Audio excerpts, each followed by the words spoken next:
ঠিক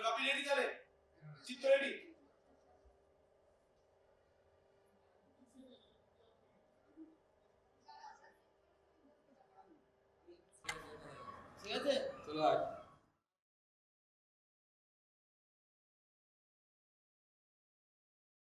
সাধারণভাবে যদি দেখি যে নাটকটা অ্যাকচুয়ালি কীরকম, তাহলে আমি বলবো আজ পর্যন্ত যে দেখেছে সেই নাটকটা দেখার পর এটা বলেছে যে এরকম নাটক বোধহয় খুব কম হয়। সমুদ্র মন্থন হচ্ছে সেই বিষয়টা যা ভীষণ রকম প্রত্যেক মুহূর্তে প্রাসঙ্গিক, প্রত্যেক সময় প্রাসঙ্গিক। এটা আমরা প্রায় 300 মঞ্চায়ন আমাদের হয়ে গেল।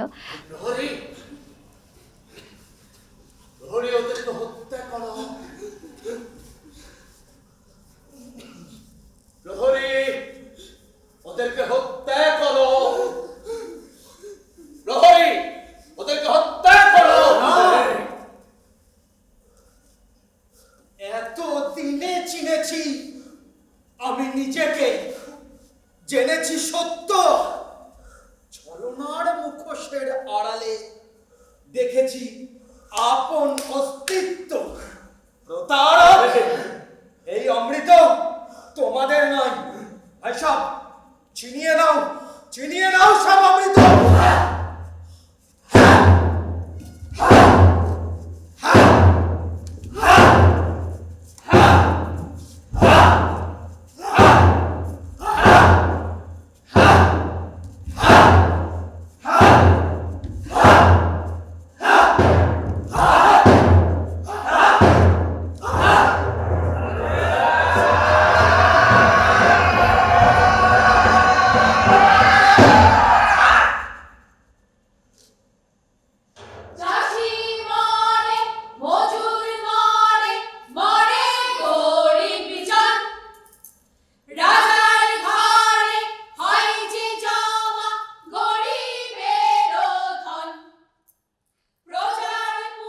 আজ থেকে 25 বছর আগে আমি তখন একবার তরুণ, স্বাভাবিক সেই তরুণকে কেন তারা রিকগনাইজড করবে।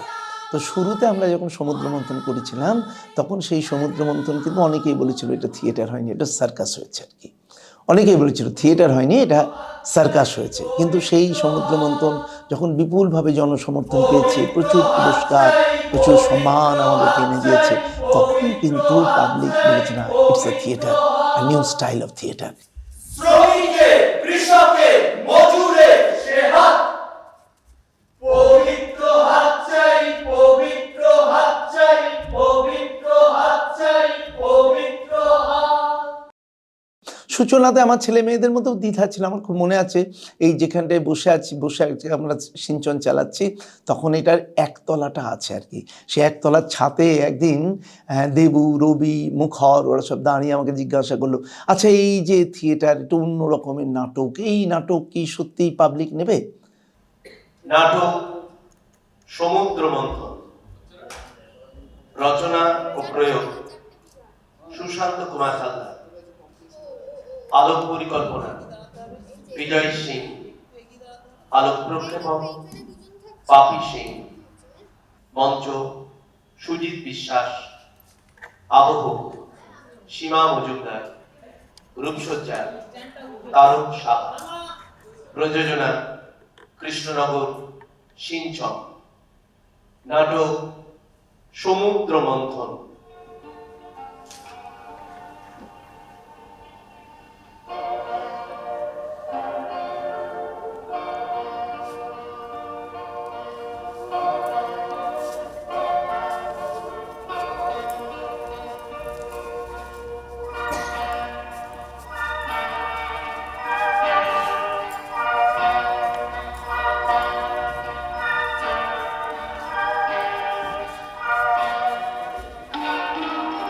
সমুদ্র মন্থন একটা নির্দেশক হিসাবে আমারও হয়ে ওঠা, আর সিঞ্চনের যে একটা প্রজন্ম, সেই প্রজন্মরও হয়ে ওঠা। এই যে এইটা, এই আলো, এইটা ওটা কোনটা? ওইখানে তিনজন, ওইটা হলে ঠিক আছে, ঠিক আছে। ওইটা হয়ে যাবে ঠিক আছে। এখানেই দাঁড়াবে কিন্তু ফেস দেখে না, আর টুকবে লাইট। তখন আমি সদ্য ইউনিভার্সিটি পেরিটেরি এসছি, আর সেই সময় ওয়ার্কশপও করেছি। ওয়ার্কশপ অশোক মুখোপাধ্যায়, কুমার রায়, ধ্রুব মিত্র, তাদের ওয়ার্কশপ করেছি। ফলে তখন একটা প্রবল খিদে ভিতরে ভিতরে কাজ করছে। একদিকে স্তানিস্লাভস্কি, বার্টল ব্রেইট, মারহোল্ড এসব পড়ছি, আর পড়ার সাথে সাথে মনে হচ্ছে আমার থিয়েটার, আমাদের থিয়েটার, সিঞ্চনের থিয়েটার কেমন হবে। এই যে কেমন হবে তার যে অনুসন্ধান, সেই অনুসন্ধানেরই একটা রূপরেখা, সেই অর্থে যদি বলা যায় সমুদ্র মন্থন। এবং আমাদের হাতে কোনো স্ক্রিপ্ট ছিল না, তখন আমাদের ভাবনা ছিল একটা থিয়েটার তৈরি করব, এবং সেটা অন্য রকমের থিয়েটার হবে। কেমন থিয়েটার হবে সে আমাদের জানা ছিল না আর কি। তো সেই জার্নিটা শুরু হয়েছিল, এবং তখন ওই ওয়ার্কশপ হচ্ছে, এক একদিন এক একটা কম্পোজিশন করছি। সেই কম্পোজিশন কোনোটা রাখা হচ্ছে, অধিকাংশই রাখা হচ্ছে না। এইরকম একটা প্রায় 1 মাস ধরে একটা ওয়ার্কশপ চলার পরে আমাদের একটা ফর্ম, একটা চেহারা আমরা পেয়েছিলাম। সেই সময় সমুদ্র মন্থনের মধ্যে আমরা একাধারে তার কাহিনী কী হবে, আমরা পুরাণ থেকে তার কাহিনীর অবয়ব নিচ্ছি, বিষয়বস্তু হচ্ছে আধুনিক। আবার যে ফর্ম ব্যবহার করছি সেখানে আমাদের দেশীয় যাত্রা ফর্ম অভিনয়ের ক্ষেত্রে প্রবলভাবে আসছে, লোকগান থাকছে, নাচ থাকছে, এগুলো যেমন ঢুকে যাচ্ছে। অ্যাট দ্য সেম টাইম বার্টল ব্রেইটের যে অ্যালিয়েনেশন, সেই অ্যালিয়েনেশন আসছে। মায়ারহোল্ডের যে প্রায় যান্ত্রিক অভিনয় বা যান্ত্রিকতা, সেটাকে প্রবলভাবে তার মধ্যে আসছে, এবং সমস্ত নির্মাণটা একটা অন্য চেহারা পাচ্ছে।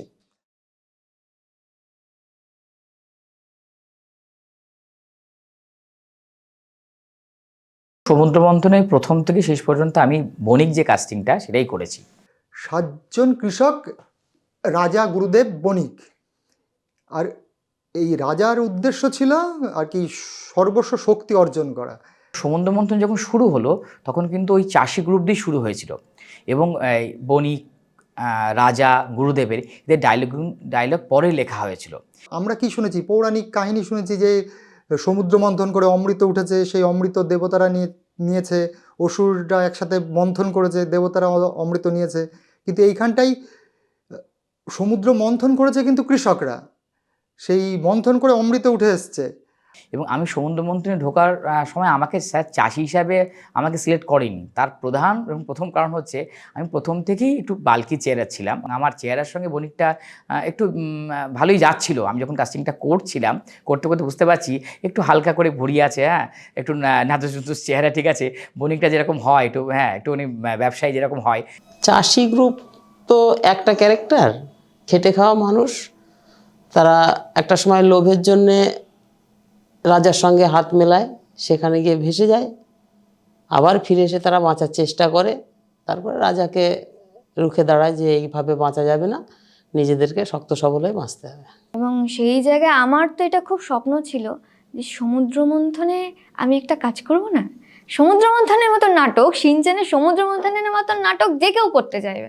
এমনকি শুরুর দিকে কোনো মহিলা চরিত্র ছিল না এই নাটকে। আমাদের মনে হলো যে এই মানুষগুলো যখন যাচ্ছে, তার ঘরের মেয়েরা যারা, তার পরিবারের মেয়েরা, তাদের কি রিয়াকশান হতে পারে।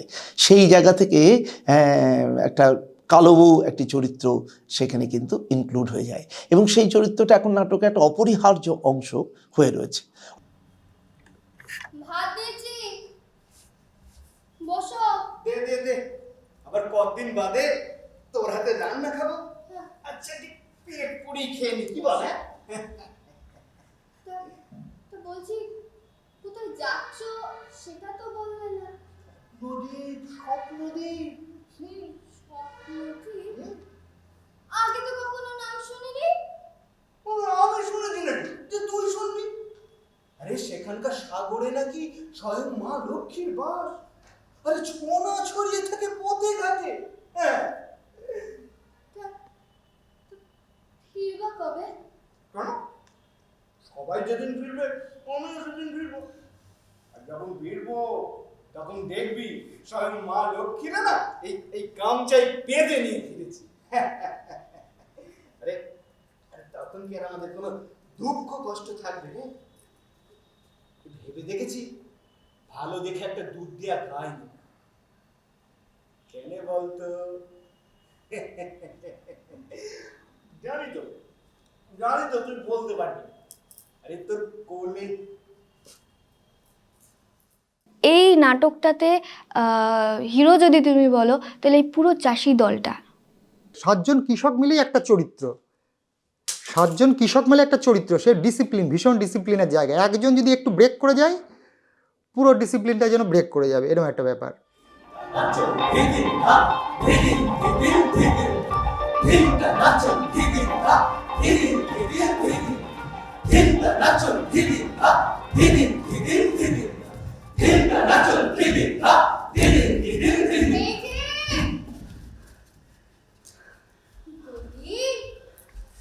কাজে থাকতে দিয়ে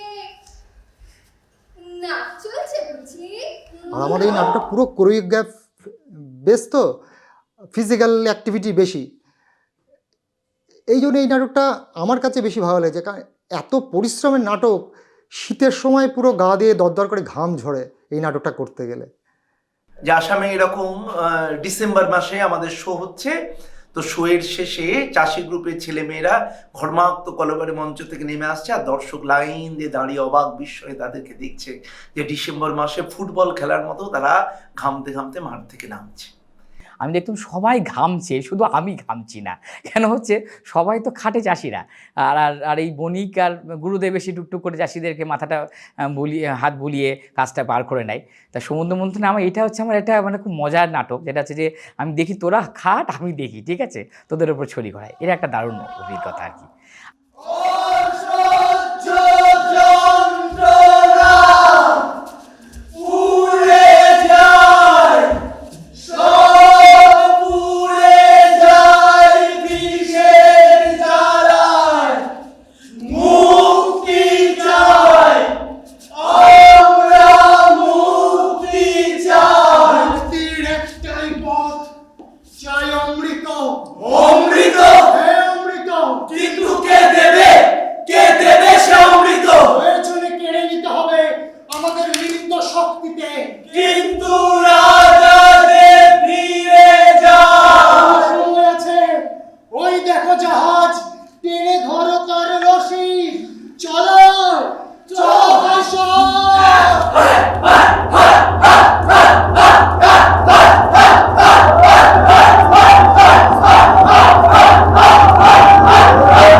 এই ছাত্র যুবোৎসবে না কোথায় যেন আমরা এই 7টা চরিত্র মিলে একটা বেস্ট অ্যাক্টরের প্রাইজ পেয়েছি।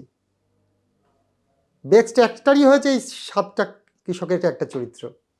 এখানে একমাত্র 2 জন মানুষ যারা যতগুলো শো হয়েছে এই 299টা শোই করেছে। অর্থাৎ তারক এবং সুজিত, এরা হচ্ছে 2 জন যারা আমার 300 রজনী অভিনয়ের দিকে আছে, অর্থাৎ 299 শো এরা প্রত্যেকটা শো করেছে।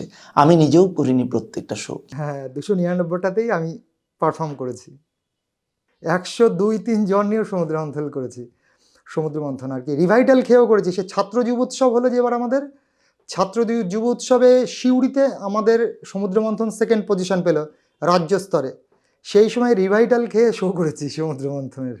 থিয়েটারটা ভালো লাগে, আর সমুদ্র মন্থন নাটকটা করতেও ভালো লাগে। নাটকটা করার পরে নিজের কাছে নিজেকে খুব ভালো মনে হয় যে কিছু একটা করলাম, এরকম মনে হয়। সেই তাগিদে আরও বেশি ছুটেছি। এর পেছনে শরীর খারাপ হলেও সেটাকে গুরুত্ব না দিয়ে এইটাকে বেশি গুরুত্ব দিয়েছি।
মন্থন আমাদের দলের একটা অ্যাসেট।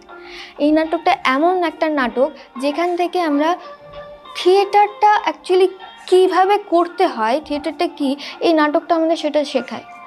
সব থেকে বড়ো কথা হলো এই নাটকটা সবসময় বেঁধে বেঁধে থাকতে শেখায়। একজন নির্দেশক বললেন যে এই নাটকটি দেখার পর, তিনি প্রথম দেখলেন, দেখার পর তিনি বললেন যে এই নাটক যে দলে থাকে সেই দলে নতুন জেনারেশন তৈরি করে নিয়ে চলে আসার আর মানে আলাদা করে কসরত করতে নেই, এই নাটকের মধ্যে তাদের ঢুকিয়ে দিলেই সেই ছেলেটি ফিজিক্যালি মেন্টালি থিয়েটারের জন্য তৈরি হয়ে যাবে।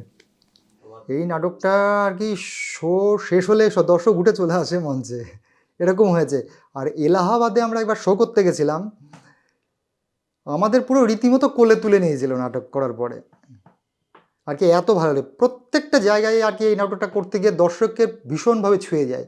বলে এই স্বাদের নাটক আমরা এই প্রথম দেখছি, যারা আর কি প্রথম সমুদ্র মন্থনটা দেখছে। রাজ্য ছাত্র যুব উৎসবে গিয়ে দ্বিতীয় হয়, হ্যাঁ, সেইখানে সেইটাও একটা যারা যারা সেই সময় কোনো কোনো জায়গায় সমুদ্র মন্থন দেখেছিলেন সেই মুখে মুখে একটা প্রচার হয়ে যায়।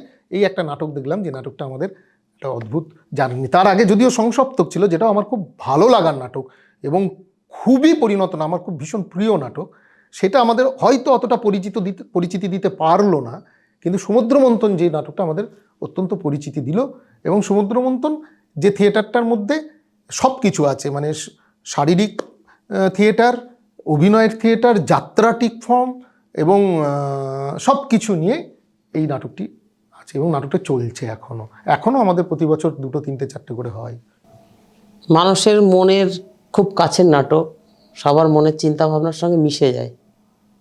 বর্তমান সময়ের সঙ্গে গল্পটার সঙ্গে অনেকটা মিল, মানে যখনই করতে যাই না কেন সেই সময়ের সঙ্গে গল্পটা মিলে যায়। আর সমুদ্র মন্থন আদ্যন্ত একটা রাজনৈতিক থিয়েটার, আমি একদম এই জায়গা থেকেই বলি আর কি। তো যখন প্রথম এই থিয়েটার আমরা তৈরি করি তখন বামফ্রন্ট যুগ এখানে, তখন সেই একটা সময়ে কিন্তু এই নাটক প্রবলভাবে গ্রহণযোগ্যতা পেয়েছে। কিন্তু এই নাটকটার মজা হচ্ছে, এই নাটকটা আসলে তো রূপক।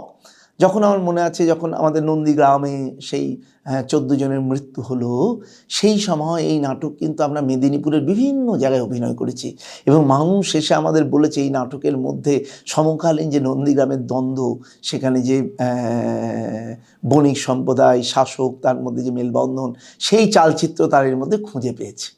দুঃখে যাদের জীবন ভরা তাদের বুকে স্বপ্ন, শান্তি সুখে হরষ দুঃখে জীবন গড়ার স্বপ্ন, স্বপ্ন স্বপ্ন স্বপ্ন স্বপ্ন।